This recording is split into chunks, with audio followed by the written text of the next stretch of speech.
Anda kembali menyaksikan News on the Spot. Pemirsa, tingkat keterisian tempat tidur atau bed occupancy rate di rumah sakit COVID-19 mencapai 35% data per Senin kemarin. Angka itu stagnan dibanding hari sebelumnya. Menurut juru bicara vaksinasi COVID-19 Kemenkes, Siti Nadia Tarmizi, Kementerian Kesehatan terus berupaya menekan risiko terburuk atau akibat infeksi COVID-19. Mereka juga tetap antisipasi risiko terburuk. Nidia mengatakan upaya tersebut yakni mempercepat vaksinasi COVID-19. Percepatan dilakukan untuk vaksin dosis lengkap maupun dosis ketiga.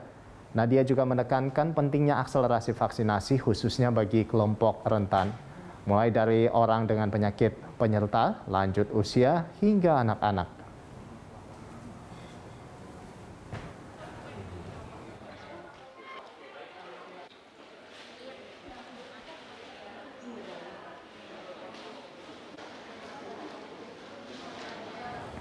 Ya, untuk mengetahui informasi selanjutnya mengenai bed occupancy rate rumah sakit COVID-19, kita langsung bergabung bersama dengan rekan Said Masyur, serta juru kamera Nova Maulana yang saat ini berada di Rumah Sakit Persahabatan Jakarta Timur.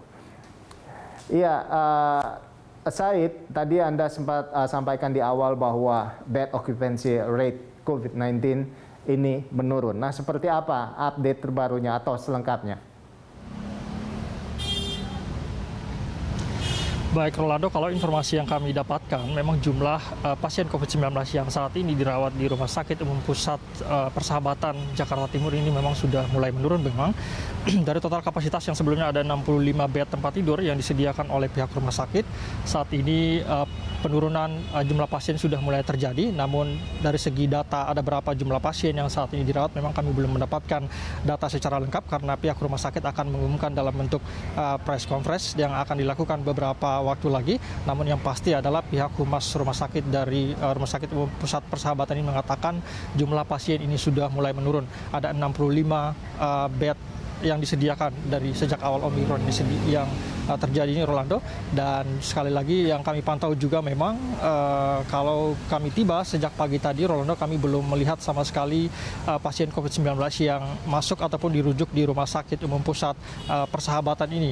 Dan juga data yang kami dapatkan juga memang dari DKI Jakarta sendiri untuk bed occupancy rate secara keseluruhan ada total 140 rumah sakit rujukan COVID-19 yang di DKI Jakarta. Baru-baru ini atau pada kemarin, Wakil Gubernur DKI Jakarta Ahmad Riza Patria mengatakan saat ini bed occupancy rate rumah sakit di DKI Jakarta sudah mulai menurun atau berada di bawah angka 50%. Saat ini di DKI Jakarta bor atau bed occupancy rate dari rumah sakit di DKI Jakarta berada di angka 40%. Sementara untuk ruang ICU secara keseluruhan di DKI Jakarta berada di angka 45% begitu. Dan memang terjadinya penurunan ini diikuti juga dengan penurunan kasus COVID-19. Memang masih terjadi fluktuasi, namun tidak begitu signifikan lagi peningkatannya seperti yang terjadi di awal-awal Januari kemarin, yang kita tahu sampai melampaui daripada angka kenaikan kasus COVID-19 yang terjadi pada gelombang kedua kemarin. Untuk di Rumah Sakit Umum Persahabatan ini sendiri sebelumnya memang pada awal Februari kemarin sempat diumumkan bed occupancy rate ini terjadi kenaikan hingga 84,6%. Namun dalam beberapa hari terakhir ini sudah mulai terjadi penurunan begitu. Begitu juga kami sudah pastikan juga dengan apa yang kami pantau di lapangan dan kami lihat di ruang IGD sebagai tempat masuknya pasien COVID-19. Memang belum sampai dengan siang ini belum ada pasien COVID-19 yang masuk begitu, hanya didominasi oleh pasien umum atau non-COVID-19. Rolando? Baik, jadi angka bor ini memang sudah turun begitu ya, Rama ya. Maksud saya Said. Nah, Said, lalu selanjutnya, apakah dari pihak rumah sakit sendiri menyiapkan langkah-langkah antisipasi jika terjadinya lonjakan COVID-19 berikutnya? Jika iya, apa langkah antisipatif yang sudah dipersiapkan?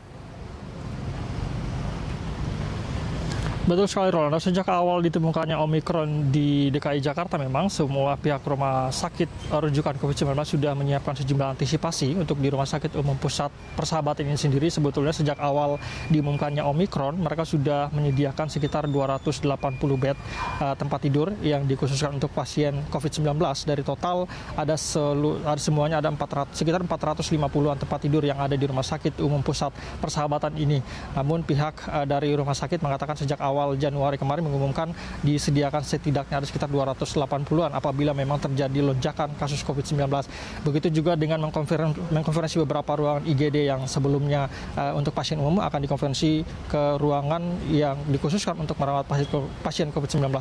Berkaitan juga dengan obat-obatan lalu juga oksigen, pihak rumah sakit ini juga memastikan ketersediaan dari obat-obatan dan juga oksigen ini dipastikan aman, begitu sehingga antisipasi ini terus dilakukan dan tentu saja pihak rumah sakit siap apabila memang ke depan terjadi lonjakan lagi, apalagi beberapa waktu kemarin terjadi libur panjang. Rolando, kita tahu dalam 3 hari kemarin ada libur panjang dan sejumlah pihak juga mengatakan diprediksi akan terjadi lagi lonjakan karena libur 3 hari berturut-turut. Ada informasi yang terjadi di jalanan ramai dengan kendaraan atau kepadatan yang terjadi di Bogor, di Puncak Bogor ini bagi para epidemiolog ini mengatakan akan terjadi lonjakan lagi dalam beberapa hari ke depan, sehingga dipastikan dari Rumah Sakit Umum Pusat Persahabatan ini antisipasi masih tetap dilakukan.